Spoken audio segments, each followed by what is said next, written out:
हुकूमत की क्या जिम्मेदारी बनती है? हुकूमत ने इसे चैलेंज क्यों नहीं किया है? नहीं, ये एक्ट को चैलेंज क्यों नहीं किया? अगर चैलेंज किया होता इसको तो जो है ना हमारे बच्चे कभी के घर आ गए होते। लेकिन जब सरकार खामोश हो जाती है तो ऐसे शरपसंदों के हौसले बढ़ जाते हैं और मुसलमानों के खिलाफ हर एक भी आवाज उठाना शुरू कर देता है। तो सरकार खामोश क्यों है? एक तरफ कहती है कि हम मुसलमानों की हिफाजत करेंगे, तो मुसलमानों के खिलाफ आवाजें उठते हैं तो हम उसके खिलाफ एक्शन भी नहीं। पहले शुरुआत कहाँ से हुई थी? हमारी मस्जिदों पे हमले, नमाजियों पे हमले, हमारे दरगाहों पे हमले, उसके बाद जो है ना उन्होंने हमारे मदरसों पे हमले। इस पर जो हिंदुस्तान भर में मुसलमान इकट्ठा होकर जिस तरह से हुकूमत के ख़िलाफ़ आवाज़ उठा रहे हैं, इन सब के लिए मैं मुबारकबाद पेश करता हूँ। अस्सलामु अलैकुम वरहमतुल्लाहि वबरकातुहू। आज मैं आप लोगों को इसलिए तकलीफ़ दे रहा हूँ कि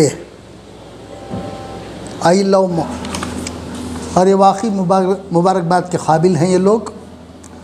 और जहाँ तक मैंने देखा, मैं बेंगलोर में नहीं था, मैं कल ही वापस आया। ये बाकायदा ये मैं देख रहा था न्यूज़ में ये क्या क्या हो रहा है, लेकिन कर्नाटक में लोग बिल्कुल साइलेंट हैं, कोई आवाज़ अब तक नहीं उठी। मैं चाहता हूँ कि इस मुहिम को हम लोग भी आगे बढ़ाएं। और आई लव मोहम्मद, इसके मतलब क्या है? इसका मतलब क्या है कि हम लोग अपने नबी को चाहते हैं, उनसे मोहब्बत करते हैं। ये हमारा हज़रत मोहम्मद सल्लल्लाहु अलैहि वसल्लम के तई हमारा गहरा रिश्ता है। अल्लाह ताला फरमाता है कि मैंने दुनिया मोहम्मद के नूर से बनाई, तो हम उस मोहम्मद के उम्मती हैं, हम खामोश बैठ नहीं सकते। जब अल्लाह ताला ये दुनिया बनाई मोहम्मद के लिए, तो मोहम्मद का रुतबा कितना ऊंचा होगा अल्लाह ताला के सामने, ज़रा अंदाज़ा लगाइएगा। और हमारे लिए मोहम्मद क्या है? सब कुछ हमारे लिए है। हम मोहम्मद के नाम पे अपनी सारी जायदाद, अपना सारा ये, अपनी जान भी कुर्बान कर देते हैं। और ये आज हो भी रहा है, क्योंकि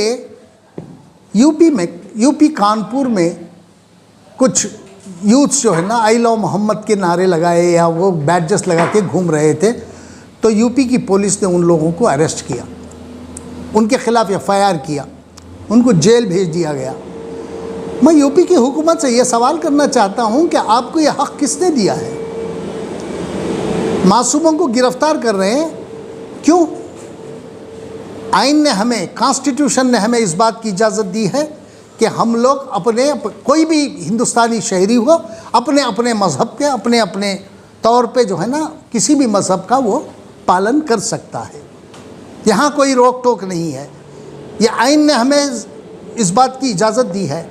आइन के मुताबिक हम अपने मज़हब को ये मान रहे हैं, तो आप कौन होते हैं बीच में टांग लड़ाने वाले? आप कैसे गिरफ़्तार करेंगे उन बच्चों को? मैंने पहले भी एक बात कही थी, अभी कुछ 6-7 महीने पहले मुझे एक स्कूल वालों ने बुलाया था।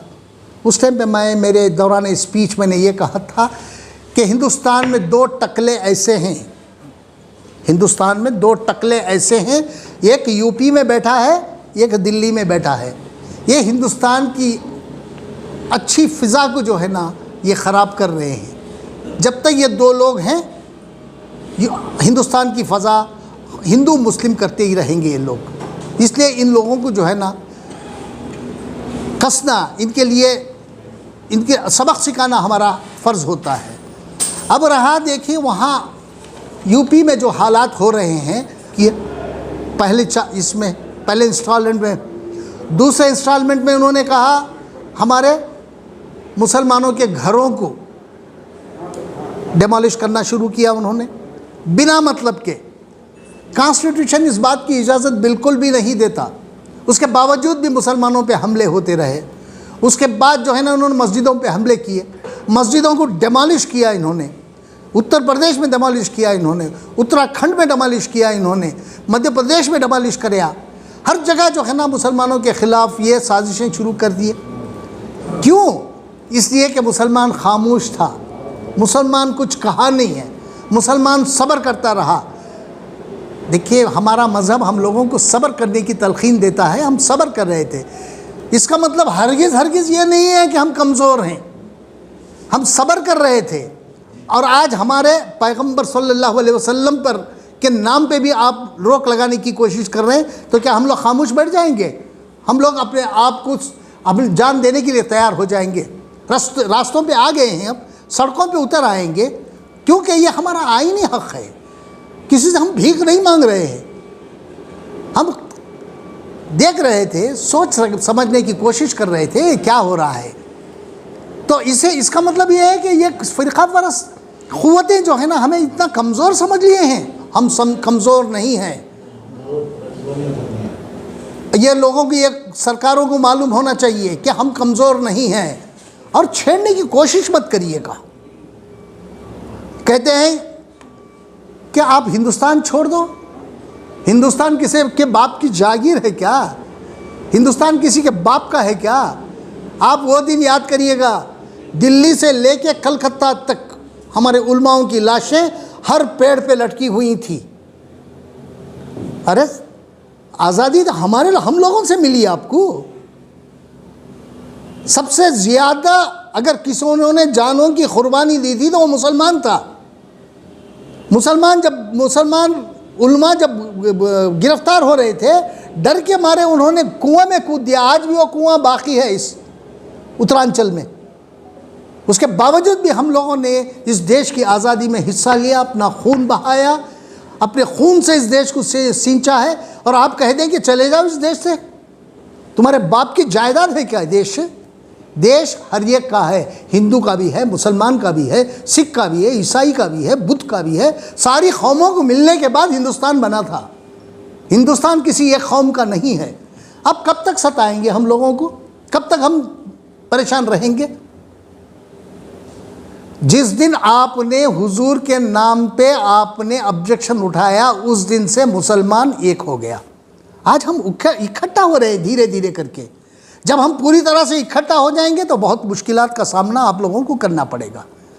ये सेक्युलर मुल्क है, हम एक सेक्युलर मुल्क के बाशिंदे हैं। हम यहाँ के आइन को मानते हैं।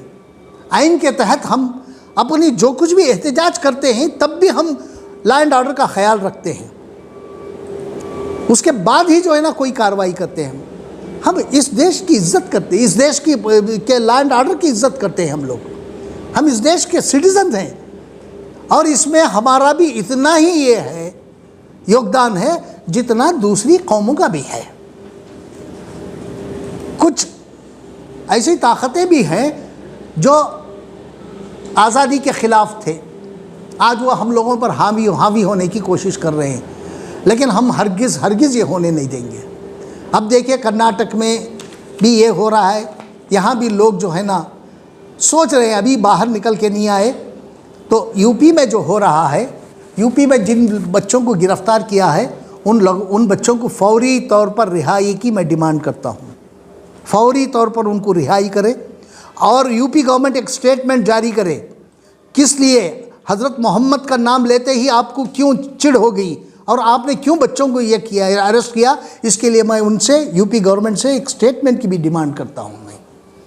और उसके साथ साथ जो है ना, मैंने ये सोचा है, अभी कुछ लोगों से मेरी बातचीत हो रही है, तो पहले मैं इस पर बातचीत कर लूँ, उसके बाद ये कोशिश करूँगा कि अगर ये सही है, अब लोग मुझे इस बात की इजाज़त दें, तो मैं सोच रहा था ये 1 lakh stickers, I love Mohammad, I love India, आपसे ज़्यादा हम मोहब्बत करते हैं इस देश से।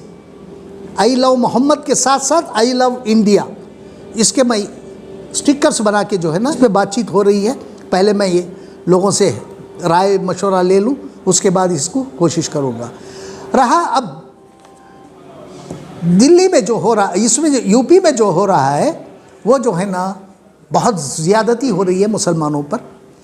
यूपी में सबसे ज़्यादा मुसलमान बसता है। मुसलमान अगर किसी स्टेट में है, हिंदुस्तान की किसी स्टेट में है, किसी रियासत में अक्सरियत में है, तो ये यूपी है। और यूपी का मुसलमान जो है ना डरा हुआ है, हुकूमत ने उनको डरा के रखा है। अब कब तक ये डरेंगे हम लोग?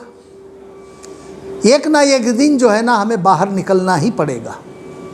हम ये नहीं करेंगे, हम एहतजाज करेंगे, लेकिन with in the framework of the law. Hindustan का जो कानून है वो कानून को छोड़ के हम नहीं जाएंगे। कानून के अंदर जो आइन हमें जिस बात की इजाज़त देता है उस बात से जो है ना हम एहतजाज करेंगे ज़रूर, खामोश तो नहीं बैठेंगे। क्योंकि ये मामला जो है ना हमारे नबी सल्लल्लाहु अलैहि वसल्लम के नाम पे आया है। अभी आपने देखा होगा कुछ दिन पहले जो ईद मिलाद हुए पूरे हिंदुस्तान में मनाया गया। इसी के बाद जो है ना लोगों को देख के अब कुछ शरपसंद लोगों ने इसको शुरू किया है। क्योंकि जिस तरह मुसलमान आगे बढ़ के आया था, जिस तरह से ईद मिलाद में उन्होंने पार्टिसिपेट किया, जिस तरह का उन्होंने ये जो बताया कि हम लोग इकट्ठा हैं, ये चीज़ बताया, तो इन लोगों के दिलों में जो है ना, इन लोगों के पेटों में दर्द हो गया है। इसलिए इस बात को इन्होंने शुरू किया है। मैं ये कहता हूँ, यूपी सरकार से भी कहता हूँ, दूसरी सरकारें जहाँ कहीं भी मुसलमानों पर हमले हो रहे हैं, मुसलमानों को सताया जा रहा है, उनसे मैं गुजारिश करता हूँ कि मुसलमान अभी तक सोया था, अब जग गया है, और जगाने की कोशिश मत करो। हम खामोश तो नहीं बैठेंगे, हम एहतजाज करने का हमारे पास हक़ है। हम सड़कों पे उतरेंगे, क्यों नहीं उतरेंगे भाई? हमने आज तक किसी भी कौम के किसी भी लीडर को हो या किसी के भी मंदिरों को या मस्जिदों को हमने कुछ नहीं कहा, भरा बुरा आज तक नहीं कहा और ना कहेंगे। क्योंकि इस्लाम हमें इस बात की ताकीद करता है, किसी भी धर्म की जो है ना बुराई मत करो। हम किसी भी धर्म की आज तक बुराई नहीं करे और ना करेंगे, क्योंकि ये हमारे लिए ताकीद है। और दूसरी बात की ताकीद हम ना क्या कहता है इस्लाम, क्या किस बात की ताकीद करता है कि मुसलमान वतन से मोहब्बत, मुसलमान का आधा ईमान। हम वतन से मोहब्बत करते हैं, हमारा आधा ईमान है, हम उसे खोना नहीं चाहते। इसके बावजूद भी हम खामोश हैं, इसका मतलब ये हरगिज़ नहीं कि हम कमज़ोर हैं। हम बाहर निकलना नहीं चाहते। अगर आप ज़बरदस्ती हमें निकालना चाहें तो हम कुछ नहीं कर सकते। इसलिए ये सारी चीज़ें बंद करो। ये सेक्युलर मुल्क है, हर एक भाईचारगी से रहना पसंद करता है। आपने कई वीडियोस देखे होंगे, हिंदू भाई इन हुकूमतों को कितना क्रिटिसाइज कर रहे हैं। कितने हिंदू भाई हमारे इसमें आके, ऑर्गेनाइजेशन में आके, हमारे जुलूसों में आके जो है ना हमारा सपोर्ट कर रहे हैं। क्योंकि ये हिंदुस्तान सेक्युलर है। हिंदू भाई इनके खिलाफ आवाज़ उठा रहे हैं आज। क्यों? वो भी जानते हैं ना मुसलमानों के खिलाफ जो है ना ज़्यादा से ज़्यादा इनको जो है मुसलमानों को परेशान किया जा रहा है। देखिए, ये जितने भी शरपसंद लोग हैं ये सिर्फ 5% है। 95% जो है ना सेक्युलर है हिंदू भाई। कंधे से कंधा मिला के खड़ा हुआ है हमारे साथ हिंदू भाई। और धार्मिक लीडर्स भी जो है ना हमारे साथ खड़े हैं। देखिए, आज भरे पड़े हैं सोशल मीडिया, धार्मिक लीडर्स भी जो है ना हमारे साथ खड़े हुए हैं, कंधे से कंधा मिला के खड़े हुए हैं। और सरकार को जो है ना गाली गलौज कर रहे हैं, सरकार की ये कर रहे हैं, उनको सरकार को जो है ना ललकार रहे हैं। ये हमारे देश में जो है ना जो ये है जमहूरियत है, जमहूरियत का ये असर है। लेकिन आप इस चीज़ को बंद करिएगा। सबको अपना अपना धर्म प्यारा है, अपने अपने धर्म के उसूलों के मुताबिक, अपने धर्म के कंडीशंस के मुताबिक हमें अपना अपना काम करने दीजिए। हमारे नमाज़ों पे पाबंदी लगाने की कोशिश कर रहे हैं आप। अगर हमारे दरगाहों को जाने से पाबंदी लगा रहे हैं आप। हम कहीं भी नमाज़ पढ़ते हैं तो हम अपने हुजूर का नाम लेते हैं, तो आपको चिढ़ किस बात की हो रही है? क्यों चिढ़ होगी आपको? आइन एक कहता है और आप काम एक कुछ और कर रहे हैं। इसको बंद कर दीजिएगा। अब हम लोग ये चाह रहे हैं कि कर्नाटक में क्या हो रहा है। कर्नाटक की हुकूमत, हम समझते थे कि कर्नाटक की हुकूमत हमारी हुकूमत है, हमारा सपोर्ट करेगी। लेकिन जहाँ तक देख रहे हैं हमारी हुकूमत हमारे सपोर्ट में बिल्कुल भी नहीं है। आज तक 2.5 साल का अरसा गुजर गया, हमारी हुकूमत हमारे एक भी मसाइल का हल नहीं निकाली। हर बार यही कहते जा रहे हैं कि अब होगा तब होगा, लेकिन कुछ नहीं हुआ आज तक। हमने वोट इसलिए नहीं दिया कर्नाटक की सरकार को, कांग्रेस की सरकार को। हमने ये सोचा था कि कांग्रेस की सरकार हमारी मदद करेगी, हमारी मदद में आएगी, हमारे जितने भी मसाइल हैं उसका हल निकालेगी, लेकिन ये नज़र नहीं आ रहा। हमारे कोई भी एक भी मसला हल नहीं हुआ आज तक। क्यों? आपने वादा क्या किया था? जिस दिन आपने फ्रेजर टाउन के एक फ्लैट में बैठे हुए थे, आपने 8 बजे का, हमारे सारे लीडर्स उसमें, सिद्धरामैया जी शामिल हैं, DK शिव कुमार साहब शामिल हैं उसमें, और कई नेता आए थे, दिल्ली के भी आए थे, सेक्रेटरी इंचार्ज भी वो भी आए थे। उन्होंने वादा किया था हमारे से कि 6 महीने के अंदर अंदर वो हमारे सारे मसाइल का हल निकालेंगे। आज 2.5 साल हो गए, हमारा कोई सुनने वाला नहीं है। अभी हम कब तक इंतज़ार करें? अगले साल से जो है ना पूरा माहौल जो है ना इलेक्शन के मूड में चला जाएगा और कोई अफसर आपकी बात नहीं मानेगा उसके बाद। तो हम फिर उसके बाद किसके पास जाएंगे? सिर्फ हम वोट देते रह जाएंगे? एक बहुत बड़ा मिनिस्टर मुझसे कह रहा था कुछ दिन पहले, आपके पास ऑप्शन ही क्या है? मुसलमानों के पास ऑप्शन ही क्या है? वोट तो कांग्रेस को ही देना है, आपके पास ऑप्शन क्या है? मैंने उनसे, वो मिनिस्टर से मैंने कहा, एक बहुत बड़ा मिनिस्टर है, टॉप का मिनिस्टर है, बहुत सीनियर है, कांग्रेस का प्रेसिडेंट भी रहा है वो। मैंने उससे कहा, ये बात मत करो हमारे सामने, हमारे पास ऑप्शन बहुत हैं और घर भी बैठ जाएंगे, ऑप्शन वो भी हमारे पास है, किसी को वोट ही नहीं देंगे, घर बैठेंगे हम लोग, जब क्या करोगे? तो सरकार जो है ना हमारे एक भी मसले का हल आज तक निकाली नहीं। और सबसे बड़ी बात क्या है? हमारे बच्चे जो जेलों में बंद हैं, छोटा सा काम करना चाहिए था इनको, कुछ बड़ा काम करने की ज़रूरत नहीं थी। हमारे बच्चों को बाहर निकालने का एक तरीका था। आपके वकील आपको क्या सजा ये सजेस्ट करें ये मुझे नहीं मालूम है, लेकिन आपके वकीलों से आपकी बात हो रही है या ये भी मुझे नहीं मालूम है। अगर आपके वकीलों से आपकी बात हुई होती तो कोई ना कोई नतीजा इसका निकलता था। NIA का केस बनता ही नहीं इसमें। मेरे पास NIA का एक्ट है, NIA का केस इसमें बनता ही नहीं है, क्योंकि कैबिनेट का डिसीजन हुआ था, इसलिए मजबूरन NIA को एक्सेप्ट करना पड़ा। NIA के मैनुअल में क्या है पता है आप लोगों को? NIA इसलिए बना था कि टेररिस्ट एक्टिविटी को ख़त्म करने के लिए NIA को बनाया गया था, नंबर 1। नंबर 2, NIA उस जगह जा सकती है जहां टेररिस्ट एक्टिविटी होती हो। हिंदुस्तान में अगर कहीं भी टेररिस्ट एक्टिविटी हुई है या हो रही हो तो वहां NIA का जुरिडिक्शन आता है। जहां कहीं भी डिसरप्टिव एक्टिविटी होती हो वहां NIA का जुरिडिक्शन आता है।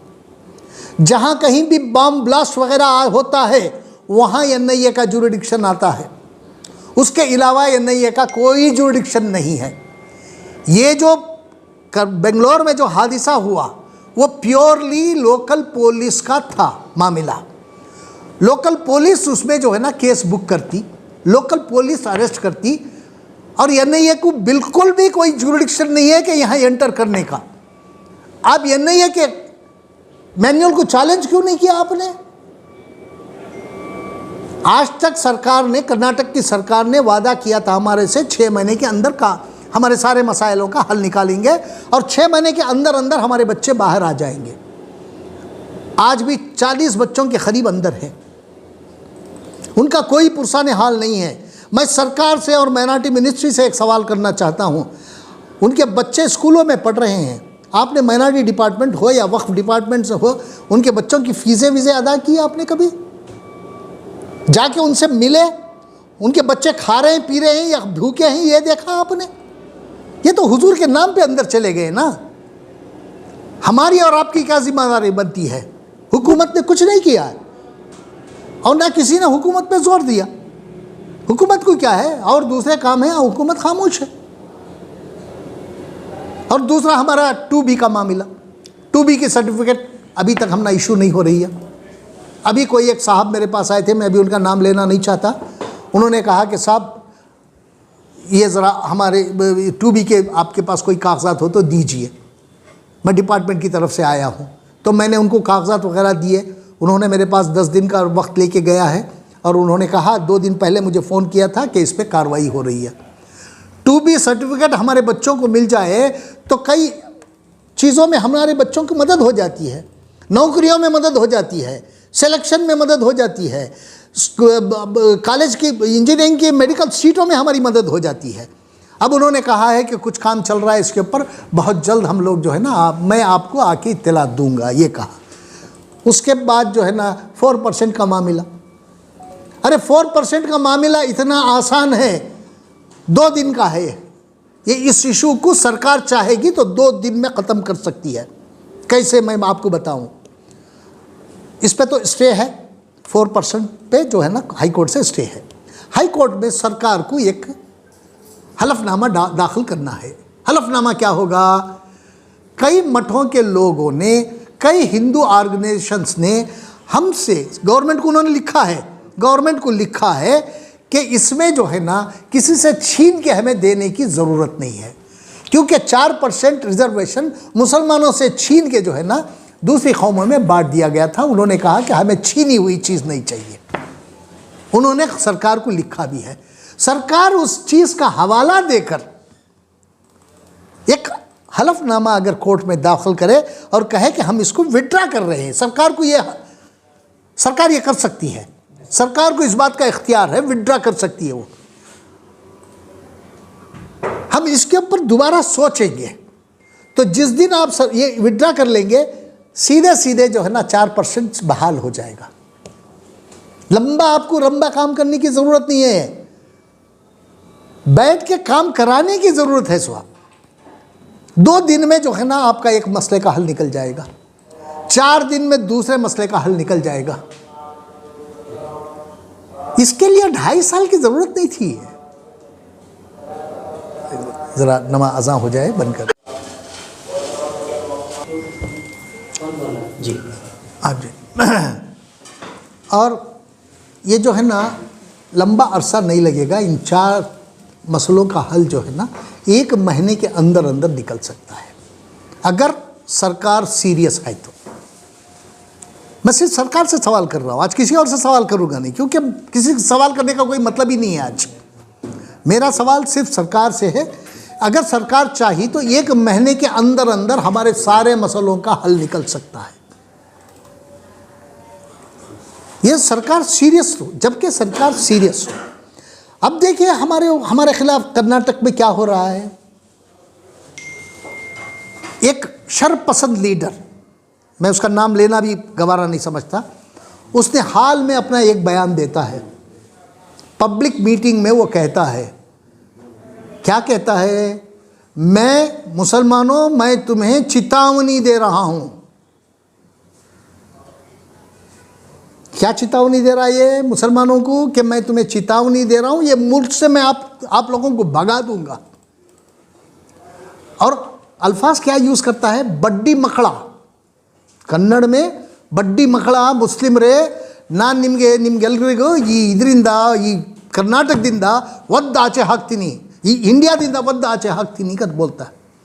तो सरकार क्यों खामोश है? क्यों उसके ऊपर एक्शन नहीं ले रही? ये तो मजहबों में डिफरेंसेस ये लाने की कोशिश कर रहा है, वो हिंदू मुस्लिम करने की कोशिश कर रहा है। अब तक ये सरकार FIR नहीं की, क्यों नहीं की उसके ऊपर, उसके खिलाफ क्यों एक्शन नहीं ली? उसको बोलने का मौका कैसे दे रही है? नहीं लेते आप, क्यों? कब तक हम बर्दाश्त करेंगे? एक और मजदूर में एक लड़की वो कह रही है कि मुसलमान रो सूड़े मखलो, क्या आपने उसके खिलाफ एक एक्शन लिया? पूरी कौम के लिए वो बोल रही है, वो पूरी कौम के लिए वो बोल रहा है, आपने कोई एक्शन लिया? हुकूमत ने कोई एक्शन लिया उसके ऊपर? क्यों खामोश क्यों है? क्यों सिद्धरामैया जी आपको इंटेलिजेंस की कोई रिपोर्ट नहीं मिली इस ताल्लुक से? हर दिन सुबह आपको इंटेलिजेंस ऑफिसर, जो ADG रैंक का ऑफिसर है, वो आके आपको रिपोर्ट करता है कि कल क्या हुआ है, कौन क्या बोला है। आपने एक्शन क्यों नहीं लिया इनके ऊपर? एक लड़का कोई NR रोड में खड़े होकर कहता है कि मुसलमानों और लड़कियों को मेरे पास भेजो। आपने इसके खिलाफ एक्शन क्यों नहीं लिया? ये सारे सोशल मीडिया में फैला हुआ था। तो हम क्या समझे, ये कांग्रेस की सरकार समझे या बीजेपी की सरकार समझे हम, है?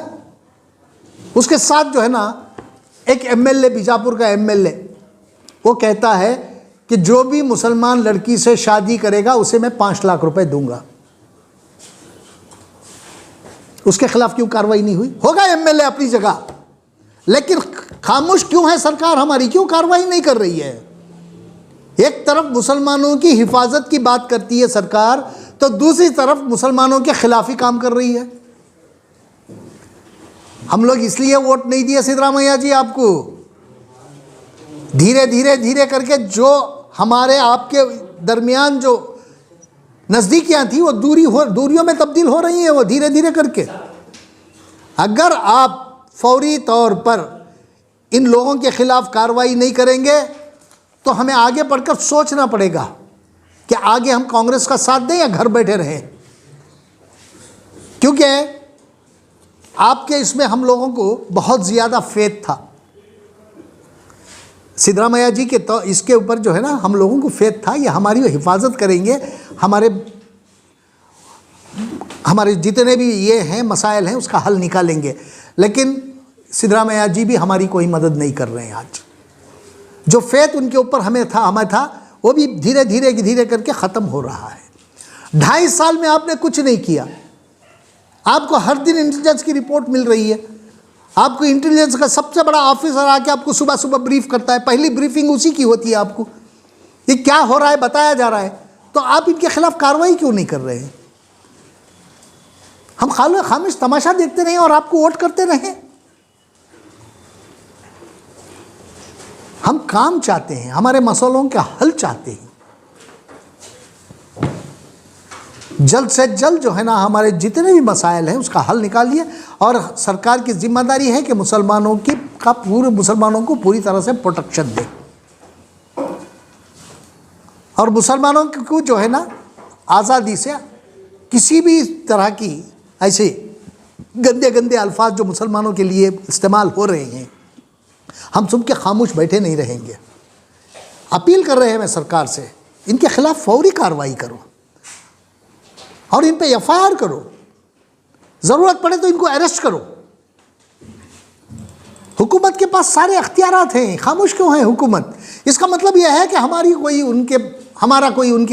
उनके तय कोई भी हमारा ख्याल नहीं है। मुसलमान सिर्फ वोट बैंक है इनके लिए, हम वोट बैंक नहीं हैं।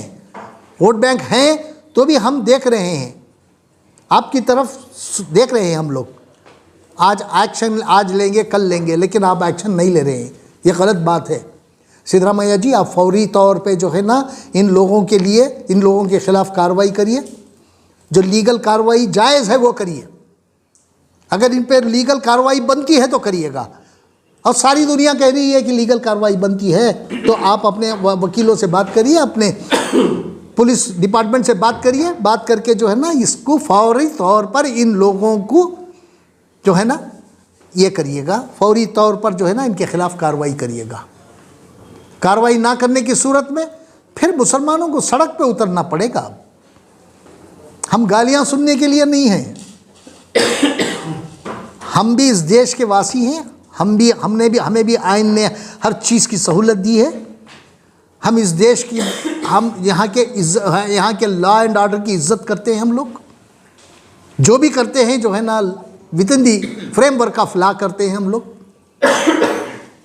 और हमारी और ज़्यादा जो है ना हम खामोश रहेंगे ये मत सोचिएगा, हम खामोश हो जाएंगे।